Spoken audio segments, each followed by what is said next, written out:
If you want to see how to install heritage plaster cornice like this, then you're on the right channel. Stay tuned and I'll show you how it's done. Welcome back to 4th generation renovation, guys.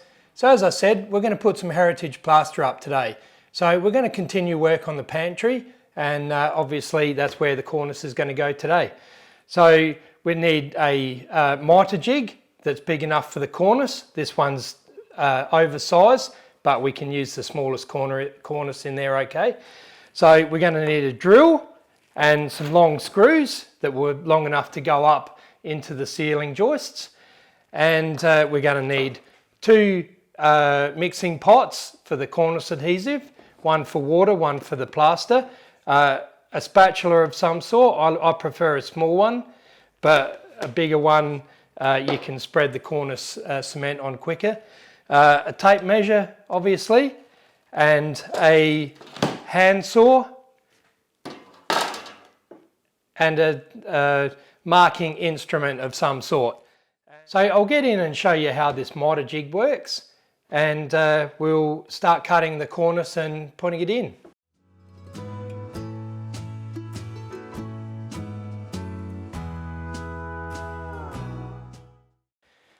So this mitre box, guys, was made for the large cornice that's in the main bedroom.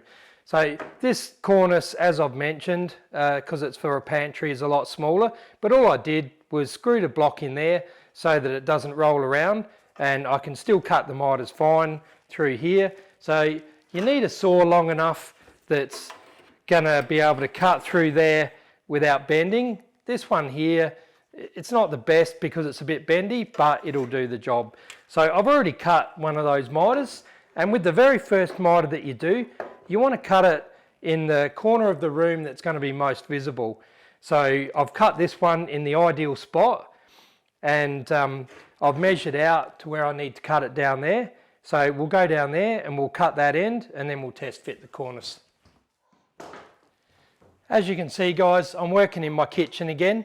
So it's a bit squishy in here, but I'll make do.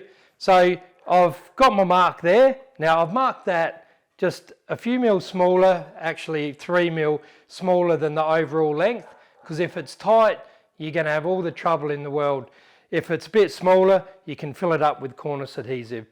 Now this is going to cut, unfortunately, through that little corbel there, but that's the length. I can't do anything about that, so I'll just cut it through, and what it is, what it is. So I'll just get the saw started down there. One thing you have to be careful of cutting these big cornices, because the plaster's quite hard, the saw can bend as you cut it in. So don't try and cut too much at once, and don't press too hard. Just let it cut its way through easily. So we're just going to easily cut that through there. And I just want to guide this saw down this back edge, and I want to just keep an eye on it and make sure it's not going in or drifting out. So I'll just keep an eye on that as I cut through. Gently saw my way through.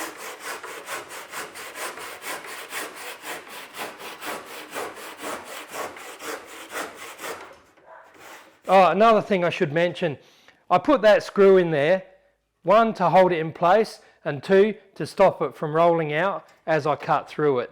So that screw will just come out. Doesn't matter if I get 50 holes there. Eventually this jig will wear out, but that's fine. You just have to make a new one every now and then if you've got a lot to do. So I'll continue my cut through here. Slowly, you can see, I look down and that's perfect. That's not bulging out, and it's not cut in, so I'm going to need to fill a big gap, so that's perfect. So remove the screw now, and a very important step of putting plaster cornice up is to hold it up and check it before you mix up the glue. So we'll test fit the cornice, and if it looks good, we'll mix up the glue and glue it up there.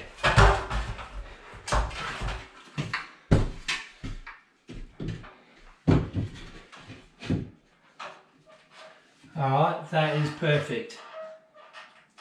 Couldn't ask for it to be better. That's what we want. So we'll mix up the cornice adhesive and we'll glue it up. Now this is going to be fairly frantic, so I'm not going to bother showing you the basic stuff. The cornice adhesive, I prefer the stuff that you have to mix. The pre-mixed stuff I don't believe goes off as quick and grips as hard. So you want to get, this is a Gyprock brand, but it doesn't matter the brand, but you want to get the powder. So once you mix that up, you need to go along, and I get a good amount on my, my palette knife, and I scrape it, get a bit more, I scrape it like that. So basically the bead is coming out. So when you push it up into place, it squishes out, and then you run along with your finger. I'll show you the bit of putting it up, you'll see all that. But I just want to run through quickly now, because once I mix up the glue, I'm going to need to get it on and get it up quick, because this stuff does go off quickly. And once that starts setting, you can't push it up anymore. You want a mixture like toothpaste. Oh, not even like toothpaste, or cream cheese, like some people might say. So stodgy with a bit of guts that it won't run off. So you want to be able to do the old trick like mortar, pick it up on your trowel and it won't fall off. So you need a bit of gripping power, otherwise when you go to put it up, it's going to drip and run everywhere. That's going to be no good. So get it the right thickness. If you have to add a little bit more powder, do that, but get that right.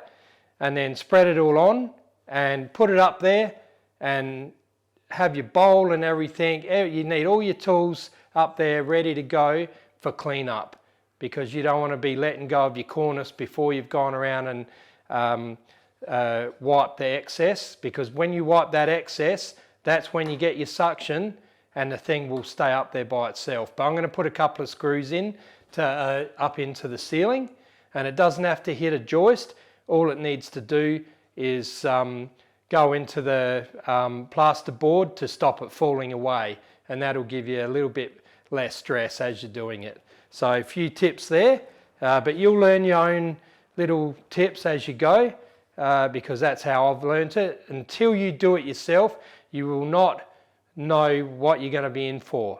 The first bit of cornice is always the worst, same as in the bedroom. I hadn't done it for a long time, but once I got that first bit up, smooth sailing the rest of it. So don't stress. The first one could be a nightmare, but don't give up and you'll get the job done. Another thing is, guys, don't skip when you're mixing up the cornice adhesive. If you run out with a little bit to go, you're in a world of hurt. The stuff will start going off before you get the new lot mixed up. It'll go off at different rates. You don't want to do that. Mix up more than you need and throw the rest out. It's cheap, and you don't want to get halfway, or you don't want to have not quite enough to do the job. So very important tip.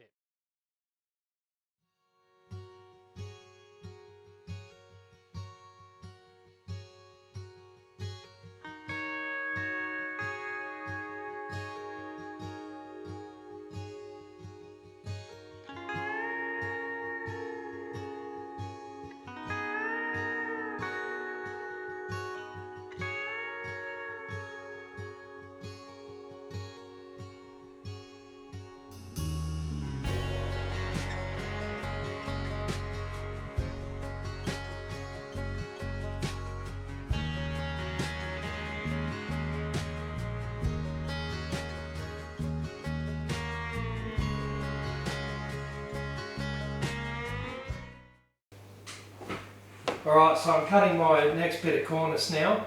So I've lined it up. So this is the most visible spot in the room when you walk in and you look up. It's that right hand back corner. That's the one that's going to need to look the best.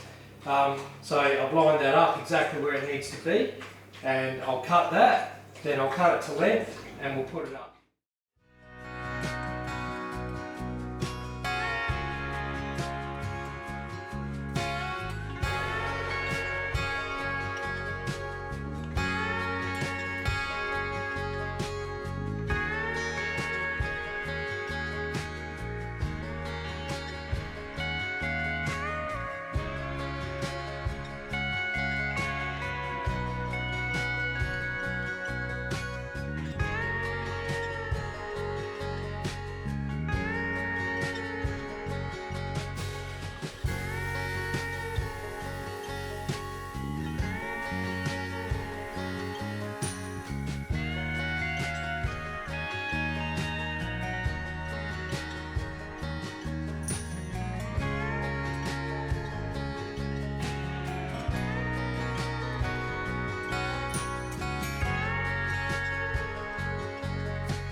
So now the other corner is good. If we look over there, hang on, a bit too bright. See, that's come up beautiful.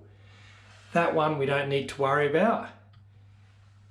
But this one in this corner, it's going to be another spot that you will look up and see. So what I need to do is just take note of, I'll show you which bit.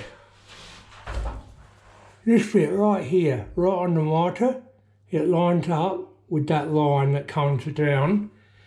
So I need to make the other one an exact opposite of that so that everything lines up. Another thing I can do is say that's 12 mil or half an inch in from that point.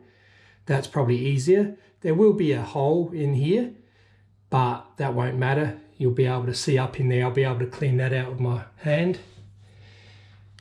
So I'll go and cut that bit of cornice based on that and we'll put it in.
Thanks so much for watching, guys. I really do appreciate it. I look forward to seeing you on the next one. Cheers.